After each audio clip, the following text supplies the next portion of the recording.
Pitfall number 5, underestimating the importance of managing data. Data management is paramount to that of getting the reporting correctly, for all those reasons I shared a moment ago. But specifically, you want to maintain a system of record to ensure that from when manufacturing creates the data to when your quality team is looking at the data prior to submitting and reporting, to when finally finance is submitting those invoices, that all of it flows smoothly and you're not copy-pasting from spreadsheets to try and get that system of record together. You also will be comforted when you do it the right way and knowing that you've got an audit trail. And that audit trail will be you can recall it years down the road to ensure that you're covered. So if anyone wants to come back and ensure that you've done your asset identification and reporting correctly.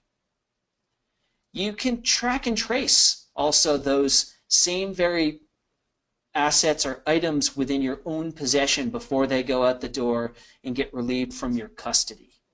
Taking advantage of this Department of Defense technology is a very legitimate reason to mark with barcode or RFID so that you have your own internal controls and traceability.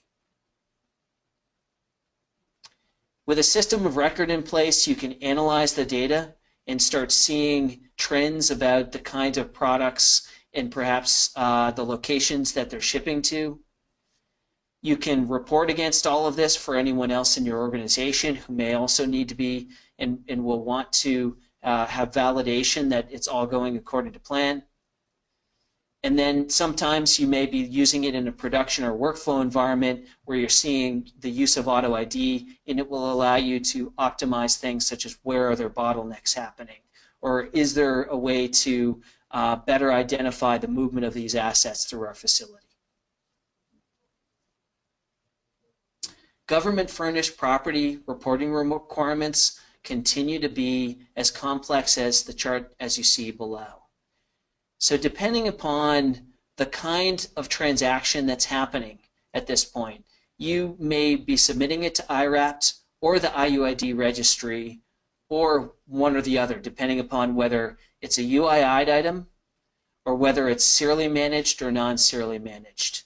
You can see receipts are dealt with differently, primarily through iRAPT. Deliveries or shipments to the DoD, you can go through, in some cases, iRAPT or the registry, as well as iRAPT. The consumption, disposal, and transfer. All of them have various means in which you can report this through to the government, and you've got to have the process and workflow internally and the systems to support that. So reporting the path varies depending upon whether the GFP is IUID, serially managed, but not yet UID or not serially managed.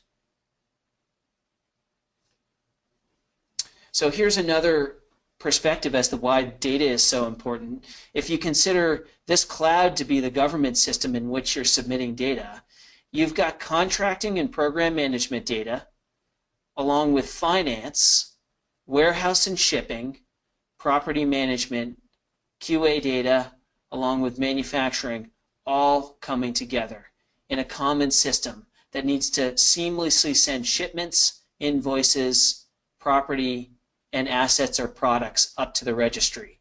By the way, with confirmation that those items are being accepted within the system, or if there's any resolution to the information you're sending, you can address it at that time.